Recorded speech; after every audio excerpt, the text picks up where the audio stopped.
എനിക്ക് ഒറ്റ ചോദ്യമുണ്ട്. ആ ചോദ്യം അങ്ങൊന്ന് കേൾക്കൂ. ഇപ്പൊ സ്ത്രീ പുരുഷന്മാർ തമ്മിൽ കാണലും നോക്കലും, അന്യ സ്ത്രീകളും പുരുഷന്മാരും തമ്മിലുള്ള കാണലും നോക്കലും വിരോധമാണ്, അത് ഹറാമാണെന്ന് പറയുമ്പോൾ നോക്കൂ, അത് ഇപ്പോ പഠിക്കാൻ പോകുമ്പോൾ അവിടെ സ്ത്രീകളും പുരുഷന്മാരും ഉണ്ടാവില്ല, അധ്യാപകരുണ്ടാവും, വിദ്യാർത്ഥികളുണ്ടാവും.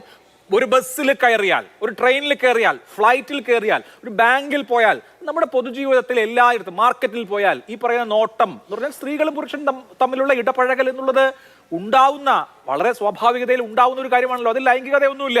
സ്കൂളിൽ പോകുമ്പോൾ സ്ത്രീകളും പുരുഷന്മാരും ഒരുമിച്ചുണ്ടാവും, ആൺകുട്ടികളും പെൺകുട്ടികളും ഉണ്ടാവും, കോളേജിൽ പോകുമ്പോൾ ഉണ്ടാവും, ക്ലാസ്സിൽ ഉണ്ടാവും, അല്ലെങ്കിൽ അധ്യാപകരായിട്ടുണ്ടാവും, ലൈബ്രറിയിൽ പോകുമ്പോൾ ഉണ്ടാവും. നമ്മുടെ സമൂഹത്തിൽ എന്ത് ചെയ്യുമ്പോഴും ഈ രണ്ട് ജെൻഡറും തമ്മിലുള്ള ഈ പറയുന്ന കൊടുക്കൽ വാങ്ങലുകൾ, ഇടപഴകലുകൾ ഉണ്ടാകും. രണ്ടും രണ്ട് കമ്മ്യൂണിറ്റിയായി അല്ലല്ലോ ജീവിക്കുക. അപ്പൊ അത് നിഷിദ്ധമാണെന്ന് പറഞ്ഞാൽ നിങ്ങൾ പുറത്തേക്ക് ഇറങ്ങരുത് എന്നല്ലേ പറയുന്നത്? എങ്ങനെയാണ് ഈ നാട്ടിലെ ഒരു കുട്ടിക്ക്, ഒരു പുരുഷനെയും കാണാതെ ഒരു പെൺകുട്ടിക്ക് എങ്ങനെയാണ് താങ്കൾ ഈ പറയുന്ന വലിയ ജീവിത വിജയം നേടാൻ കഴിയുക? എവിടെയാണ് പോകാൻ കഴിയുക? അതിന് പ്രായോഗികത എന്താണ്? ശരി, നിങ്ങൾ ചോദ്യം കഴിഞ്ഞു എന്ന് വിചാരിക്കുന്നു. ഞാൻ ഉത്തരം പറയുന്ന സമയത്ത് ദയവായി ഇടപെടരുത്. നിങ്ങൾ ഈ അങ്ങാടിയിൽ ആളുകളില്ലേ, ബാങ്കിൽ ആളില്ലേ, ബസ് സ്റ്റാൻഡിലൊക്കെ ആളില്ലേ എന്നാണ് ചോദ്യം ഉന്നയിക്കുന്നത്. ഞാൻ ലളിതമായി ചോദിക്കുന്നത്, നമ്മുടെ സമൂഹത്തിലെ ഈ അന്യ സ്ത്രീ പുരുഷന്മാരുടെ ഇടപെടക്കങ്ങൾ കൊണ്ട് ഒരു അപകടങ്ങളും ഉണ്ടാകുന്നില്ല എന്ന് നിങ്ങൾക്ക് പറയാൻ കഴിയുമോ?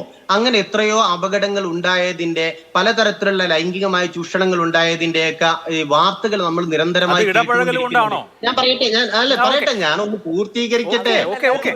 അനുവദിക്കൂ. നിങ്ങൾ പറയുന്നിടത്തേക്ക് ഞാൻ വരണമെന്നാണെങ്കിൽ എന്തിനാണ് നിങ്ങൾ എന്നെ വിളിക്കുന്നത്? നിങ്ങൾ എന്നെ സംസാരിച്ചാ പോരെ? നിങ്ങൾ പറയുന്നിടത്തിലേക്ക് ഞാൻ വരാനാണോ നിങ്ങൾ എന്നെ വിളിച്ചിട്ടുള്ളത്? ഞാൻ എന്റെ പക്ഷം പറയട്ടെ. ഇസ്ലാമിക വിധിവിലക്കുകൾ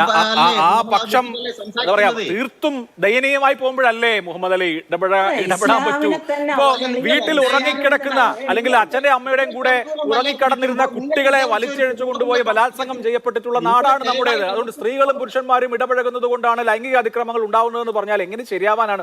ഒരു ഇടപഴകലിനും പോവാത്ത ചെറിയ കുട്ടികൾ വരെ ദുരുപയോഗം ചെയ്യപ്പെടുന്നത്, അതൊക്കെ വേറെ പ്രശ്നമാണ്. ഞാൻ പറഞ്ഞ ഒരു പട്ടി കടിക്കാൻ, എവിടെയെങ്കിലും ഒരു പട്ടി തുടല് പൊട്ടിയിട്ടുണ്ടെങ്കിൽ എല്ലാവരും ചേർന്ന് വീട്ടിലിരിക്കാന്നുള്ളതല്ലോ വഴി. ആ പട്ടിയെ തല്ലിക്കൊല്ലണം എന്നുള്ളതാണ്. ലൈംഗിക അതിക്രമങ്ങൾ ഉണ്ടായാൽ അതിന്റെ കാരണക്കാരായ ആളുകളെ ശിക്ഷിക്കണം, അത്രേ ഉള്ളൂ. ഞാൻ ചോദിച്ച ചോദ്യം ഇതാണ്. സ്ത്രീ പുരുഷ ഇടകലരലിൽ പ്രശ്നങ്ങളില്ല എന്നാണോ പറയുന്നത്?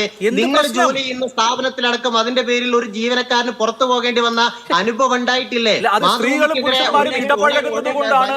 അങ്ങനെയാണെങ്കിൽ എല്ലാ സ്ഥാപനങ്ങളിലും സ്ത്രീകൾക്ക് ഒരു ഷിഫ്റ്റ്, പുരുഷന്മാർക്ക് ഒരു ഷിഫ്റ്റ് എന്നാക്കേണ്ടി വരുമോ? നിങ്ങളുടെ സ്ഥാപനങ്ങളിൽ, എന്റെ മുഹമ്മദ് അലി, ഞാൻ നിങ്ങളുടെ സ്ഥാപനങ്ങളിൽ തന്നെ വന്നിട്ടുണ്ട്. അവിടെ സ്ത്രീകളും പുരുഷന്മാരും ഇടപഴകുന്ന സ്ഥാപനങ്ങൾ ഉണ്ടല്ലോ. എത്ര ശതമാനം സ്ത്രീകൾ? മുഹമ്മദ് അലി കിനാലൂരിനെ പോലെ യുവാവായ ചിന്തിക്കുന്ന ഒരു ചെറുപ്പക്കാരൻ ഇങ്ങനെയൊന്നും പറയാനേ പാടില്ല. അല്ല, ഇത് പറയട്ടെ, ഇതൊന്നും പൊതുവൽക്കരിക്കേണ്ട പ്രശ്നങ്ങളല്ല എന്ന് തന്നെയാണ് ഞാൻ പറഞ്ഞു വരുന്നത്. ഇതൊക്കെ സംഭവിക്കുന്നുണ്ട്, അതേ സമയത്ത് തീരെ സംഭവിക്കുന്നില്ല എന്ന് നിങ്ങൾ പറയുകയും ചെയ്യരുത്. സംഭവിക്കുന്നുണ്ട്, അത് ശരിയാണ് എന്ന് കരുതിയിട്ട് അതൊന്നും സ്ത്രീകളെയും പുരുഷന്മാരെയും ഇടപഴകുന്നതിൽ വിലക്കാനുള്ള ഒരു കാരണമേ അല്ല. ശരിയായ കാര്യങ്ങളിലേക്ക് എത്തുമ്പോ നമ്മളെ യാഥാർത്ഥ്യങ്ങളെ കുറിച്ച് സംസാരിക്കൂ.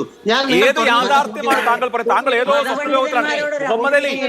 നിങ്ങൾ ഈ പുരുഷന്മാരെ മുഴുവൻ വീട്ടിനകത്ത് അടച്ചിടും.